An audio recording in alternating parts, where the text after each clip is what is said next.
গল্পের শুরু হয় তিন বান্ধবীর জীবন নিয়ে, যারা পাইরেটস নামক একটি হোটেলে কাজ করত। এই হোটেলে রান্নার দায়িত্ব ছিল ছেলেদের, আর খাবার পরিবেশনের কাজ করত মেয়েরা।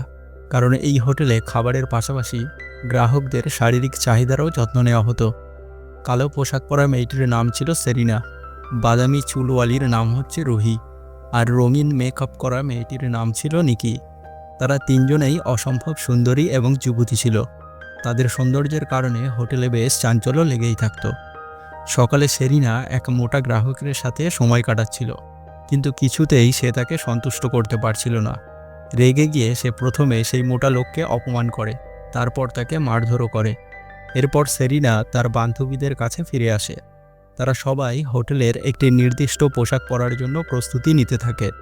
কেউ নিজের চুল ঠিক করে, কেউ তার তরমুজ ঠিক করে, আবার কেউ নিজের শরীর আকর্ষণীয় করে তোলে।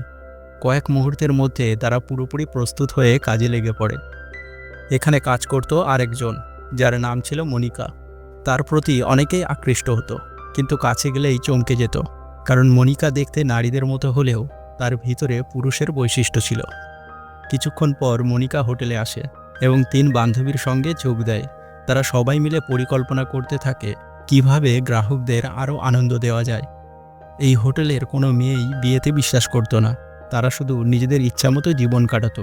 রাত শেষে কাজ শেষ হলে মেয়েরা নিজেদের পোশাক বদলাতো এবং সারাদিনের আয় রোজগার নিয়ে আলোচনা করত।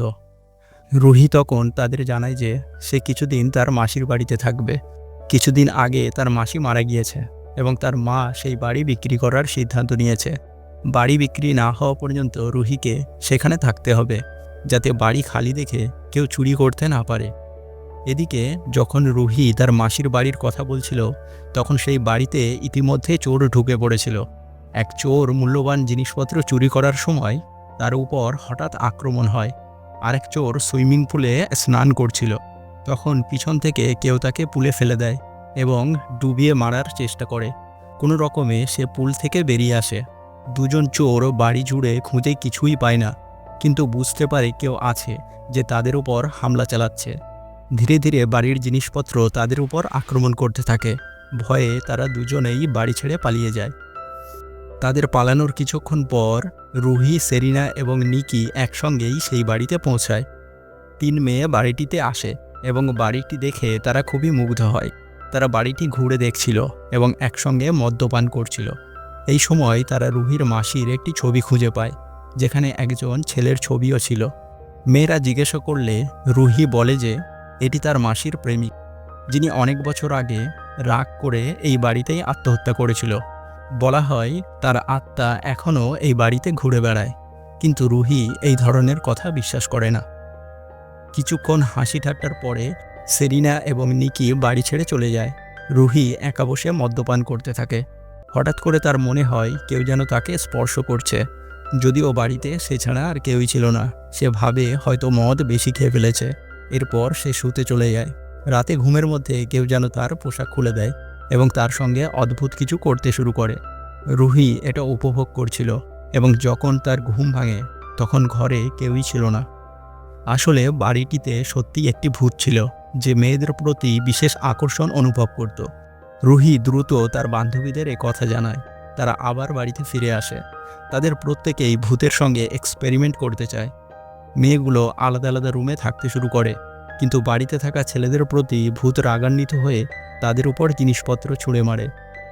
ভূত একসময় সব মেয়ের সঙ্গে মজা করার চেষ্টা করে, কিন্তু যখন সে মনিকার ঘরে যায় তখন মনিকার এক গোপন বিষয় দেখে অবাক হয়ে যায়। এই কারণে ভূত মনিকার সঙ্গে কিছু না করে অন্যদের দিকে মনোযোগ দেয়। পরে ভূত বাড়ি থেকে ছেলেদের বের করে দেয়, কারণ সে চায় না কেউ তার ছাড়া মেয়েদের সঙ্গে মজা করুক। শেষে বাড়িতে কেবল তিন মেয়ে এবং ভূত থেকে যায়। তারা নিজেদের প্রস্তুত করে ভূতের সঙ্গে সময় কাটানোর জন্য। মেয়েরা নিজেদের পছন্দের ব্যাপারে আলোচনা শুরু করে। রুহি ও নিকি সব কিছুতেই আগ্রহী ছিল, কিন্তু সেরিনা কিছু ভিন্ন ধরনের চায়। একসময় তিনটি মেয়ে তাদের কথার মাধ্যমে ভূতকে বোঝাতে চেয়েছিল যে তাদের কি পছন্দ। নিকি নিজের বিছানায় অনেক খেলনা রেখে তার মধ্যে শুয়ে থাকত। রুহি সুন্দর একটা পোশাক পরত, আর সেরিনা এক বিশেষ পোশাক পরে বিছানায় শুয়ে পড়েছিল। সে চেয়েছিল যে ভূত তাকে প্রথমে বেঁধে পেটাক, তারপর তার গুহা লুটে নিক। তাদের এমন প্রস্তুতি দেখে ভূত এত উত্তেজিত হয়ে পড়ে যে সে দ্রুত তাদের সবাইকে খুশি করতে শুরু করে। বহুদিন পর সেরিনা এত আনন্দ পেয়েছিল যে সে খুব খুশি হয়ে যায়। ভূত মেয়েদের প্রতিটি চাহিদার খেয়াল রাখছিল। ভূত নিকিকে মেকআপ করতে সাহায্য করত। রাতে সেরিনা বেশি মার খেয়েছিল বলে ভূত তার জন্য ওষুধের ব্যবস্থাও করে দিয়েছিল। ভূত মেয়েদের এত খুশি করে দিয়েছিল যে তারা প্রতিদিন ভূতের সাথে আনন্দ করতে শুরু করে। তারা সারাদিন হোটেলে কাটাতো আর রাতে ভূতের সাথে মজা করত। ধীরে ধীরে পিপাসু ভূতের এই কথা হোটেলের অন্যান্য কর্মীদের মাঝেও ছড়িয়ে পড়ে। তখন রুহি তাদের সবাইকে পার্টির জন্য আমন্ত্রণ জানায়, যাতে ভূত তাদের উত্তাপও কমাতে পারে। রাতে মেয়েরা তাদের শারীরিক চাহিদা নিয়ে কল্পনা করতে শুরু করে। এরপর ভূত তাদের গুহায় ধামাকা করতে শুরু করে। ভূত সারা রাত মেয়েদের সাথে আনন্দ করে। এমনই একদিন মেয়েরা তাদের প্রেমিকদের নিয়ে কথা বলতে শুরু করে। তারা বলে যে তারা তাদের প্রেমিকদের খুব ভালোবাসে এবং ভূতের বাড়ি থেকে ফিরে আসা উচিত। রুহি ও নিকি সেই রাতে প্রেমিকদের সাথে ডেটে যাওয়ার পরিকল্পনাও করে। ভূত যখন এই কথা শোনে তখন সে খুব রেগে যায় এবং তাদের সাথে ঝগড়া করে বাড়ি ছেড়ে চলে যায়।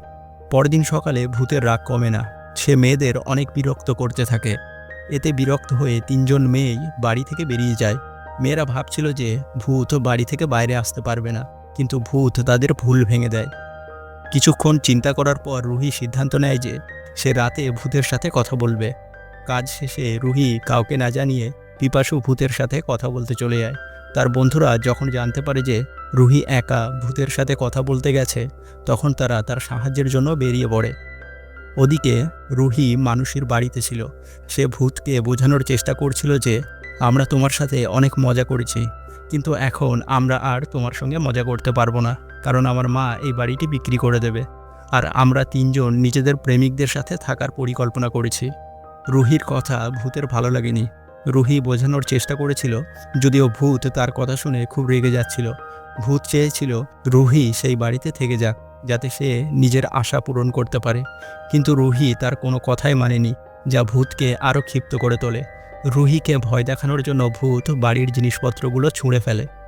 অনেক চেষ্টা করার পরেও রুহি তার সঙ্গে থাকার জন্য রাজি না হওয়ায় ভূত তাকে কিছু না করেই চুপচাপ চলে যায়।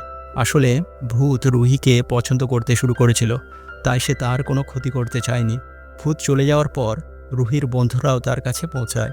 তারা এসে দেখে বাড়ি পুরো পরিষ্কার পরিচ্ছন্ন এবং 3 জন মেয়ের সমস্ত জিনিসপত্র গুছানো অবস্থায় রাখা আছে। তারা যখন এর কারণ জানতে চায়, তখন রুহি জানায় যে ভূত তার কথা মেনে নিয়েছে এবং তাদের চলে যাওয়ার জন্য সম্মতি দিয়েছে। এরপর সবাই তাদের জিনিসপত্র নিয়ে বাড়ি থেকে বেরিয়ে আসে। কয়েকদিন পর সবাই রুহির বাড়িতে উপস্থিত হয়। সেখানে রুহির মা জানায় যে তিনি তার বোনের বাড়ি বিক্রি করে দিয়েছেন এবং এক তান্ত্রিক ডেকে সেই বাড়ির ভূতকে শেষ করে দিয়েছে। এটা শুনে সবাই স্বস্তির নিঃশ্বাস ফেলে, কারণ তাদের ভয় ছিল ভূত হয়তো তাদের পিছু ছাড়বে না।